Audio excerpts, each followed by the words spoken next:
കരപ്പുറത്തെ പ്രധാന ശാസ്താക്ഷേത്രങ്ങളിൽ അഗ്രഗണ്യ സ്ഥാനമാണ് കോതക്കാട്ട് ശ്രീ ധർമ്മശാസ്താ ക്ഷേത്രം. ചേർത്തല ദേവീക്ഷേത്രത്തിന് മുന്നിൽ നിന്നും ആരംഭിക്കുന്ന ചേർത്തല കോട്ടയം റോഡിൽ കൂടി 4 കിലോമീറ്റർ കിഴക്കോട്ട് വന്ന് പഞ്ചായത്ത് കവലയിൽ നിന്നും ഏകദേശം 1/2 കിലോമീറ്റർ തെക്കോട്ട് സഞ്ചരിച്ചാൽ ഈ ക്ഷേത്രത്തിൽ എത്തിച്ചേരാം.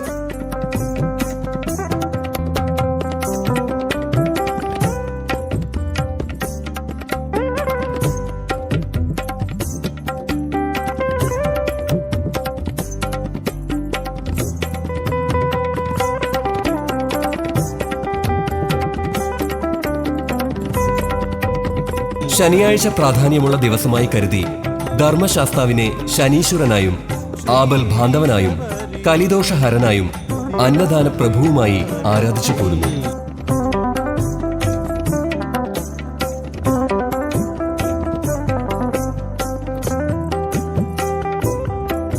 വിഷുവിന് കണി കണ്ട് കൊടിയേറി 10-ാം ആറാട്ടോടുകൂടി 10 ദിവസം നീണ്ടു നിൽക്കുന്ന ഉത്സവമാണ് ഇവിടുള്ളത്.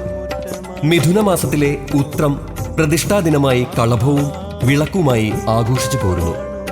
കൂടാതെ വൃശ്ചികം 1 മുതൽ മണ്ഡല മഹോത്സവവും മകരവിളക്ക് ഉത്സവവും ഈ ക്ഷേത്രത്തിലെ പ്രധാനപ്പെട്ട ആഘോഷങ്ങളാണ്.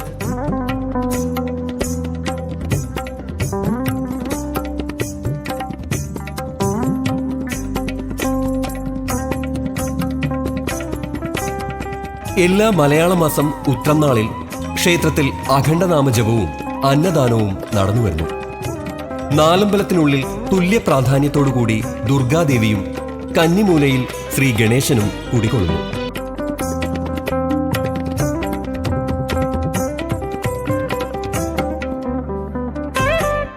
ക്ഷേത്രത്തിന് പുറത്തായി യക്ഷിയമ്മയും സർപ്പദൈവങ്ങളും മതിലിന് പുറത്ത് രക്ഷസും കുടികൊള്ളുന്നു.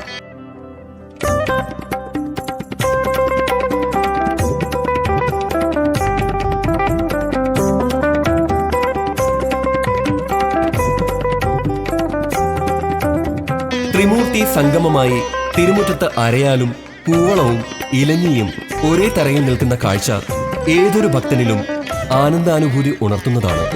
കൂടാതെ ക്ഷേത്രത്തിന് തെക്ക് വശത്തായി മതിലിനുള്ളിൽ ശിവസാന്നിധ്യം നൽകിക്കൊണ്ട് പൂത്തുലഞ്ഞ് രുദ്രാക്ഷമരവും നിൽക്കുന്നു.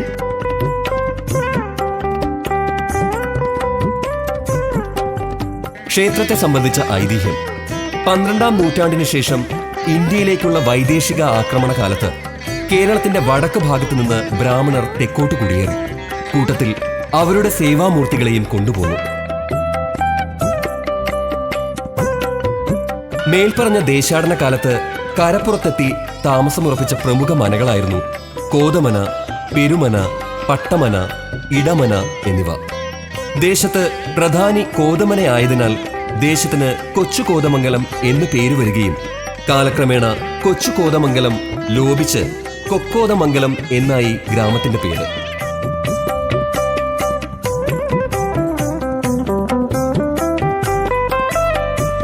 കോതമന ഇല്ലത്തെ ബ്രാഹ്മണ ശ്രേഷ്ഠന്റെ സേവാമൂർത്തിയായിരുന്നു ദുർഗാദേവി.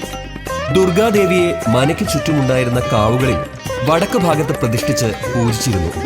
ചെമ്പകശ്ശേരി രാജാവിന്റെ പടനായകരെയും കളരികളെയും ഇവരുടെ രക്ഷയ്ക്കായി ഏർപ്പെടുത്തുകയും ചെയ്തു.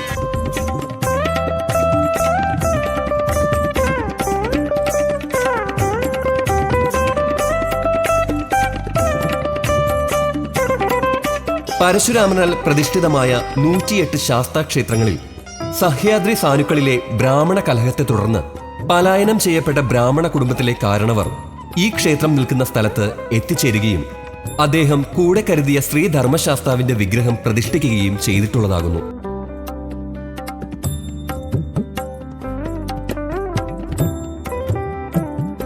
അദ്ദേഹത്തോടൊപ്പം ഇവിടെ എത്തിച്ചേർന്ന അനുയായി വർഗം ഇവിടെ മനകളും കളരികളും സ്ഥാപിച്ചു കൂടുകയും ചെയ്തു. കാലാന്തരത്തിൽ അമൃത കുംഭവാഹിയും വില്ലും അമ്പും ധരിച്ച ശാസ്താ വിഗ്രഹവും ഉപേക്ഷിച്ച് അവർക്ക് പലായനം ചെയ്യേണ്ടി വന്നു.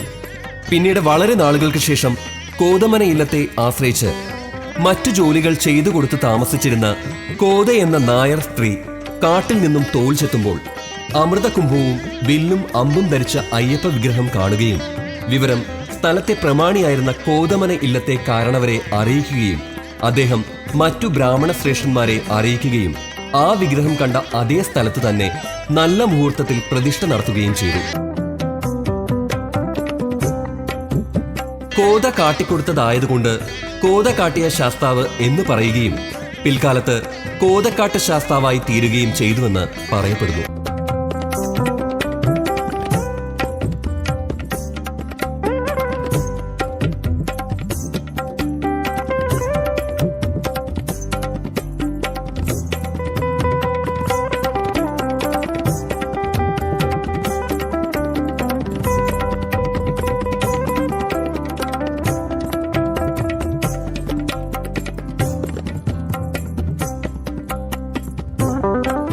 ടിപ്പുവിന്റെ പടയോട്ട കാലത്ത് ആക്രമണം ഭയന്ന് പെരുമന, പട്ടമന, ഇടമന എന്നിവിടങ്ങളിൽ ഉണ്ടായിരുന്നവർ ഇവിടം വിട്ടു പോവുകയും പള്ളിക്കാടുണ്ടായിരുന്ന ശ്രീകൃഷ്ണ വിഗ്രഹം ഒരു വാർപ്പിലെടുത്ത് വേമ്പനാട്ട് കായലിൽ ഒഴുക്കി വിട്ടിട്ടുള്ളതും ആ വിഗ്രഹം ഇന്നത്തെ തിരുവാർപ്പ് ക്ഷേത്രത്തിന് സമീപം എത്തിച്ചേർന്നിട്ടുള്ളതും അവിടെ ആ വിഗ്രഹം പ്രതിഷ്ഠിക്കപ്പെടുകയും ചെയ്തു.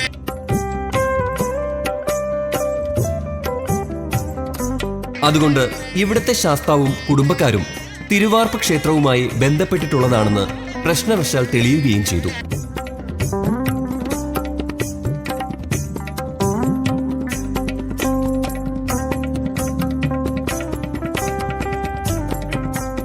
സാമ്പത്തികമായും മാനസികമായും പല കാരണങ്ങളാൽ ക്ഷയമേർപ്പെട്ട ബ്രാഹ്മണ കുടുംബങ്ങൾ ചാർച്ചക്കാരായ കൈതക്കാട്ട് കളരിക്കുറുപ്പന്മാരെ എല്ലാം ഏൽപ്പിച്ച് നാടുവിടുകയും ചെയ്തു.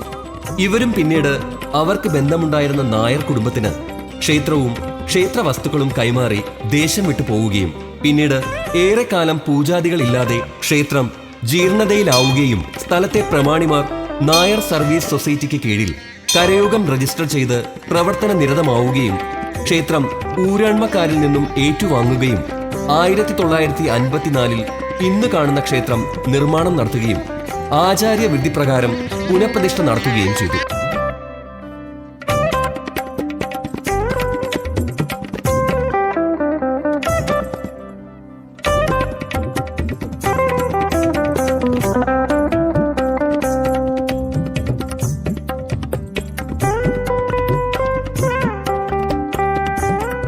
ആയിരത്തി 1984 ക്ഷേത്രത്തിൽ കൊടിമര പ്രതിഷ്ഠയും നടത്തി.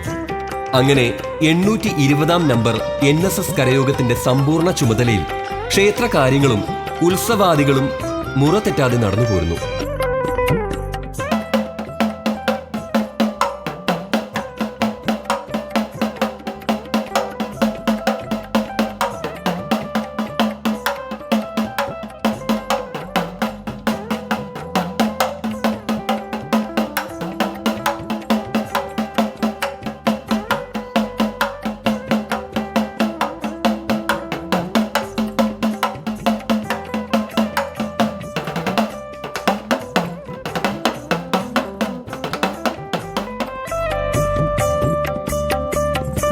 ക്ഷേത്രത്തിലെ പ്രധാന വഴിപാടുകൾ ശാസ്താപ്രീതി, നീരാഞ്ജനം, എള്ളുപായസം, എള്ളുനിവേദ്യം എന്നിവ ശാസ്താവിനും ദേവിക്ക് അറുനാഴി, കടുംപായസം എന്നിവയുമാണ്.